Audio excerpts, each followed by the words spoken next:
If you want to grow your business and build sustainable wealth, then pay close attention. Too many organizations will grow in an unstable way, which causes more problems than it's worth. In fact, you can keep a company small and be more profitable over time. And I'll explain that here shortly. I'm Justin Hitt with Sustainable Wealth Secrets. So I've known a lot of people over time who have started inconspicuous businesses, forest mulching, landscaping, trash company, as well as IT services companies and other firms, usually starting from an expert level of experience or a subject matter expertise. They start either consulting or delivering that service as a freelancer. And many of them I've helped grow their business, and many of them I've provided advice on how to structure their business. And what we found is the structure is more valuable than some of the common mistakes that are made, and the structure eliminates these mistakes. And so I'm going to try to share with you some of the details about that. So let's say you're driving a dump truck. Now, not a lot of my listeners are driving dump trucks, but imagine you're driving a dump truck for the man. And the man is telling you what to do each day, and you're frustrated by it. And you know that if all you had to do is get a dump truck, you could do the same type of jobs because you kind of understand how it works. You get a job, it's scheduled, you go out and perform the drop the load, and then you go get another job, and that's how you make money. And from your perspective as a person doing the work, it is very easy to do. Excuse me. Um, and now let's say you're a computer consultant or you're a computer repair guy. You go out, you get a ticket, you go do the job, you turn in the ticket, you get paid. It looks like it's easy to do. Now, from the doing of a thing to the owning of a business that does the thing, there's such a large gap in knowledge that you will not ever understand that if you've only done the thing. I know a lot of you folks out there, you could be mowing grass on the weekends, and now you got more clients to mow grass, and then you're mowing more grass, and you tell that boss that you don't want to work for him anymore because you got your own business now, and you're going to compete with the boss man. In majority of the cases, these businesses fail. So when I was volunteering with SCORE, which is a part of the Small Business Administration, I saw it time and time again because people were looking at the thing that they do rather than the services they provide. And then, even worse, they didn't understand that they're not in the business of doing the thing. They're more importantly in the business of marketing a thing. So it doesn't matter if you're driving a dump truck, if you're fixing computers, or you are mowing grass. The structure is exactly the same. There are finance companies that will help you get equipment. There are organizations that will encourage you to start that business, but very few will actually set you down and say, let's look at your structure. So we're just going to call this a professional business. I know a lot of you guys are thinking, truck drivers, a blue collar job, but no, it's a professional business. They got to maintain a schedule and they maintain a certain persona or a certain professionalism about them. And those are factors of success. So if let's say you have a professional business of any kind, doctor, lawyer, truck driver, whatever, the structure is the same. You're doing the job today, and then you think you can do it better than your boss. And so now you're going to do it on your own. And you're freelance. What you're missing out is the contributed overhead that's required to even have that position available. You're missing out on the marketing necessary to get the customers. You're missing out on the finance necessary to get the equipment. I've heard a lot of people say, oh, this old crappy equipment we're using at this job. If I was running this business, I'd get new equipment. Well, again, the marketplace shows you that you can get new equipment, and then they would love to sell you new equipment, and then they'll finance it at 0%. And if you just had X number of jobs, you're going to pay for the equipment, but that's not really how it works in the majority of cases. So let's say you're out there doing the work and you decide you're going to run your own show. And so you set your prices based on your understanding of the work that you're doing. A lot of folks believe that their bosses are overcharging. A lot of folks believe the guy down the street charges too much. But they never once will sit down and figure out what's the overhead, what's my insurance cost, how much do I need to pay myself, what is it going to cost me to have a bookkeeper to do the taxes at the end of the year, what's it going to cost me for legal if I have any problems with my clients or the clients don't pay the bill. There's like this giant long list of stuff that you don't know exists because all you've done is the work. And I had the same problem when I started my computer consultancy. I was out there charging $50 an hour. I was 18 years old, getting $50 an hour. Well, that was my billing rate. Now, in the 1990s, that seemed like a lot of money, but that was my billing rate. There are other people charging $88 an hour. And instead of asking why are they charging $88 an hour, I said, well, I'm going to charge less and I'll get more work. It doesn't work that way. That's simple thinking. That's the thinking of someone who's a cog in a machine who just shows up and does their job, thinking everything's going to work out. Now, I don't mean to burden you, but there are times when you sit down and you look at these numbers and you're like, holy crap, I'm going to make more money working for someone else than I'm going to make money working for myself. Even though in the short term, the gross numbers could be higher working for yourself. So the sustainable wealth approach here is actually sitting down and doing the math. But let's say you sit down and do the math and you're getting a good number of customers, you're filling a need in the marketplace, you're out there doing work, but it requires heavy equipment, some kind of equipment cost. So when I was doing IT services, we had these Fluke network analyzers, we had laptops, we had a lot of equipment there. Forest mulcher is going to have a forest mulching machine. It's $100,000. Guy driving a dump truck is going to have a dump truck. Construction company is going to have construction equipment. The marketplace is going to try to get you to rent this equipment because the business model of the marketplace is to get the equipment out of the manufacturer's warehouses. Now, you might not know about that, but I know about it. And I've used that to get my equipment for example, when I was at Lilly and Vernon, we got a multi-million-dollar network attached storage, a SAN, storage attached network. We got it for like a half price because it was the end of the year and the company we were buying it from wanted to get it out of their warehouse, and not like a lot of people buy that type of equipment. So we were able to get the equipment because we paid cash very cheap. Now, the same thing goes with excavators and dump trucks. Of course, there's a good used market for equipment. And because there's a good used market for equipment, these dealers will finance and get you the equipment because they know that if you can't pay for the equipment, they've got you under contract on the finance to get some of their money back or the majority of their money back. But they always get the equipment back, which has a high resale value, or they can lease it back out to someone else, so they can rent it back out to somebody else. Because literally, it's not a finance contract; it is a lease agreement or a rental agreement that defaults with them getting their equipment back. So what I'm describing here is going in up front, understanding the whole picture. Now, you might get discouraged. We don't want to be discouraged because it does work out well if you do this correctly. But doing the numbers up front is going to tell you, okay, what does it cost to run this show every day? How many customers do I need? What is the marketing going to cost me? How long is it going to take to get a customer? Once I have customers, how much can I charge? And should I be charging less or should I be charging more? If you fundamentally do a better job, there's no way for your customer to know that until they've experienced your services. And then, like prostitution, after you've experienced the services, it has much less value when the need's been met than it did before you enter into agreement.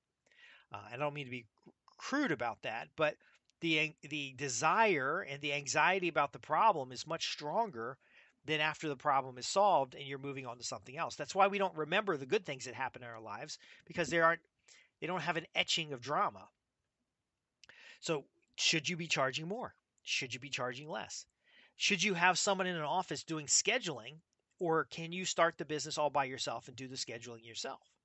Well, if it's an hours for dollars business, you better not be doing your own scheduling, because every time you stop to schedule, you're not making another dollar. And if you are making a dollar while you're stopped to scheduling, then you're doing a disservice to your customer. So one of the best structures I've seen that works well is to start a business on the side, or to start the business as an absentee owner, meaning you get other people engaged to start the business. Even though you can do the work, you get other people involved and you finance other people doing the work, and you start building the structure of the business, the process of the business, the framework of the business before you go into it all alone. Now, when I work with clients and we do consulting, I don't make up frameworks. I borrow frameworks from different industries. That's why I can give you an example, and why I know that driving a truck versus any kind of freelance work, professional or otherwise, is the same model. If you're trading hours for dollars, then you're not efficiently doing things like bookkeeping, marketing, compliance, things like that. That stuff comes to bite you in the long run. And as you grow, if you just add more people to do the work rather than replacing yourself first, then you'll be so busy doing the work itself that you won't be out there getting new customers. And then the first time you have not enough customers, you end up having a lot of equipment payments. You end up having a lot of people that are just going to immediately hurt your business rather than having a good framework for getting new customers in place. And so that when you have these temporary disruptions, things move smoothly. Now, if we were sitting down and talking about your specific business or an idea you had about a business, we would do a comparison model and we would say, okay, well, what is it that you do today? What do you like about it? What do you not like about it? And then what is it that you'd like to do? What do you perceive that you like about it or not like about it? In the majority of the cases, individuals are primarily replacing the job they have. They're not becoming entrepreneurs and scaling and building a business. They're literally hate the job they're in. They think the boss charges too much. They don't think they're getting treated fairly. They think they could do a better job, and then they go out on their own. And it's nice for a while. There's a little euphoria as you're an independent man of your own self. But again, things start collapsing because as the business grows, rather than replacing yourself, you add to the business by adding another person does the same thing you do, not understanding that that discomfort and dissatisfaction is the exact same thing every employee you add is going to have unless you're able to manage the business differently. So it's not that you don't like. It's not that you can do a better job or anything like that. It's just you don't like the situation you're in, so you think this new situation will be better, and that blinds you from the math that's necessary to produce the results that you're really looking for, which is that independent security, that financial wealth. So my advice most of the time is whatever position you're in right now, go ahead and make yourself indispensable. Basically, solve these problems for your employer, take notes, start structuring a better business, and then after you've built up a nest egg, if you decide to go out on your own or to buy into the business that you've made better, then you're going to be in a more stable situation than if you just quit and try something new. Now, if it's an abusive situation, you could quit and try something new. But ultimately, do it with forethought, do it with a written plan, and do it with a better understanding of what's required at the management and ownership level of a business. And the best case I've seen is where somebody will go and they'll do the math, they'll build out a business plan, they'll get second opinions, they'll get a line of credit, they'll open up this new business. Maybe it competes, maybe it doesn't compete with where they worked before. And then they will get the business rolling strong. But they'll have a personal assistant who's doing the scheduling, who's making sure compliance is taken care of, who's keeping track of, picking up the mail and sorting all the overhead stuff that is not very desirable to most people who do a thing. They'll have a good CPA, they'll have a good lawyer, and then when the time comes time to grow the business, they make a decision to grow the business not by cookie cuttering themselves, but by elevating themselves into a leadership role and then taking the position they were in before and copying it in a profitable way. So if you were the equipment operator and now you have enough work that you need two equipment operators, then you take the leadership role and you scale everything so that you can have two equipment operators. Now, if one of those operators fails to be able to do their job, you can always step in and take care of the job because you know how to do the work. But ultimately, you're not out there working with them because that would be unscalable because when you add the other people, you now have leadership roles. And if those leadership roles are not done, then your people are going to be just as upset as you were, and they'll think about going and get their own company because there's this kind of flaw in human thinking that we can do it better. It's kind of an ego speak where I want you to look at the logic. I want you to look at the structure.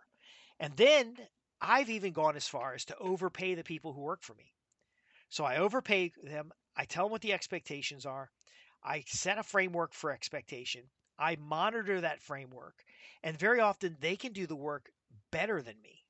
So they're not 60% of what I was doing. They're 110% of what I was able to do. And then I have a program to bring people into that program. And I can end up adding, 7, 8 people to a team in a very short period of time and have consistency in deliverables. But more importantly, I have redundancy in delivery. So if I'm sending people out on jobs, let's say the landscaping example, I could have 5 or 6 jobs going at the same time. And then if there's a problem on one job, I can easily shift people around to make sure the customer doesn't see the problem. Because the problems in business happen all the time. You're going to end up with employees that think they can do a better job. They want to be out on their own. They think you're a stupid boss, and they're not going to be proactive in the engagement of making that position better. And they're giving you only 20% of what they can give you. And of course, you're only paying them 50% of what they deserve. So, everybody's losing. But the bottom line, though, is if you want sustainable wealth, if you want to build a business that lasts for generations, if you want to produce positive net cash flow, then you can't listen to the siren songs of the experts that say, hey, just buy another piece of equipment. You have to basically work the numbers out. You have to become an expert in your business. You have to become the leader in your industry, not in what you do, but in the marketing of what you do, so that whatever level of service you can consistently deliver, you've got ready, capable, and willing customers, because it's the customers who are going to finance the business. Now, there will become a time where you'll have enough cash and you could buy cash for a piece of equipment or you can finance it. That's a different conversation. But if you have no cash and you're already too busy that you need more equipment, just going out and getting the equipment and an operator isn't necessarily going to do anything. It could make your situation worse. So if you want to sit down and go over your unique business situation or your dissatisfaction with your current employer or your current opportunity and that dream you have for starting a new business, I can help you structure it differently. Now, it's not different when you compare it to those who've been successful in starting a business, scaling a business, growing a business, but it's going to be way different than you might expect when it comes to the common knowledge about how businesses operate.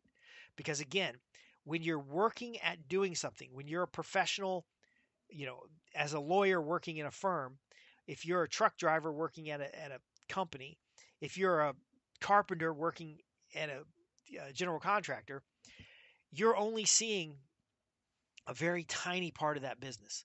Now, I've had the great fortune to see the deep and intimate details of many, many businesses, and there's kind of a little laugh in there because sometimes I've seen businesses making $1 million a month that had nothing to show for it. Every dollar they were making was going to vendors. So they would make $1 million at the end of the month, collect $1 million at the end of the month. And then every penny of that went to the fancy building they're in. It went to the health insurance plan they never open marketed. It's going to employee benefits that the employees aren't even using. It's going into nice fancy new trucks. So the finance company who talked them into the trucks. And then at the end of the month, that owner had to confide in me and say that they don't get a paycheck. And for $1 million a month, the owner's not getting a paycheck. Everybody else is getting paid except for the owner. And my response to that was, is this what you expected? I said, is this what you expected? And they said, no, this is not what I expected. I said, great. Well, let's sit down, make a list of what you do expect to happen here, and let's make that happen. And what we're able to do is that $1 million a year. Now, he had to give up some stuff. So we audited the health insurance plan and found out what people were not using and removed it from the plan. We went through his building and decided that he could probably get away with so he owned the space, had a mortgage on it. We could split the space up and he could have a nice office, beautiful office, but down the street, he's going to have a big old ugly warehouse. And so his little tiny office, people can come in to schedule. That was his face to the customer. And then there was sublet the rest of the building because he needed cash flow. There were certain things that we could do for him because, again, he was allowing himself to be vulnerable. And I'm not going to judge because I've made mistakes in running businesses myself. But when I go into a Fortune 100 company, when I go into a $20 million a year business, it really is about helping that owner be absentee. Now, they don't have to be absentee. They don't have to go on vacations all the time or go play golf because that sometimes makes the employees upset. But they have to be able to step away from the business long enough to have some clear thought about the business and about where they want the business to go and what they want the business to do. And whether you're a business owner or an executive, there are personal career objectives that we have to meet. Otherwise, you'll be dissatisfied no matter where you are. So whether you work for the man or you work for yourself, it doesn't matter. If you're unhappy and unable to retain the wealth that you're producing, and again, we talk about wealth beyond the financial means. If you're spending 20 hours a day working at a job you hate, 20 hours a day running a business you hate, isn't any better. There's some happy medium between the two. And again, your employer may be making mistakes that you can help them solve that would gain you value in that organization and move you up to partner. And then now you have equity because maybe it's you didn't want to run a business. You just want to have equity so that you had the upside of your contributions. So that if you work 20 hours a week, your pay reflects it, or 20 hours a day. Some folks get to be working 20 hours a week and they get bored. They want to work 40 hours a week. They just want to have the choice to work 20 hours a week if that so should move them. Um, it is not as complex as I make it sound. But when we sit down and go over your situation, it is such a relief. And again, I put it all on paper because I get excited. You'll get excited. You're going to get emotional. I'll get emotional. We'll yell at each other sometimes because we got to get this out. Why is it that you're not happy where you're at? What is it that you really want and desire? How can we bridge the gap between what you have today and where you want to be? And again, sometimes leaving and running out on your own is not the right approach. I've seen people who are dissatisfied with their business. They leaned into it and they improved the things in the organization that they were at. And again, it doesn't matter if it's your organization or someone else's organization. If you don't have the skills to improve it, then you're going to be a slave to it. But they improved it. And next thing you know, one of the owners walks up and says, "Look, you've done so much for this business. Would you like to be a partner?" Now, this isn't going to always happen. Sometimes you're going to just take advantage of it. But you'll know the difference because you're going to have better insight, more experience, better purview of what's going on. And ultimately, we can move you on the wealth side. Because again, it doesn't matter if you run a business of your own or you're working for somebody else, you can still accumulate wealth. You can still generate free net cash flow. You might find it's easier, and I'll tell you from my own experiences, I'll work for a Fortune 100 any day because of the credibility of the position, because they take care of all the overhead, and very often they can pay multiples of what it would cost me to do a corp to corp. So I'll take an employment position because if I took the same role corp to corp, which you're open to, my overhead would be so much higher. So I can basically have them take care of the overhead, and then I work as an employee.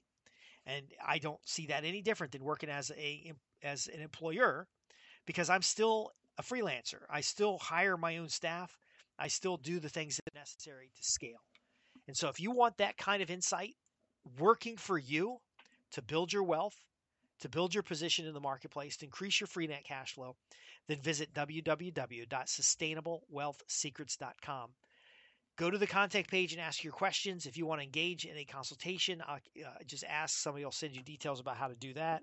If you want to talk about a specific challenge that you have right now, I'd be more than happy to get on a call with you, and we can do a discovery call to see whether or not we're a match. But again, know what you're seeing and whether it's the whole picture. Plan on paper. Don't worry so much about whether you like a position or not. Shape the position into what you like. Be prepared to work out on your own as an independent by even supplementing the day-to-day stuff that you do. Do you really need to be mowing your own grass? And then ultimately act like a leader. And if they don't respect it and they don't want it, fine. You'll have the skills to go do it on your own, but you also have the awareness to not make common mistakes. I'm Justin Hitt with Sustainable Wealth Secrets. Thanks for being a part of what we do here.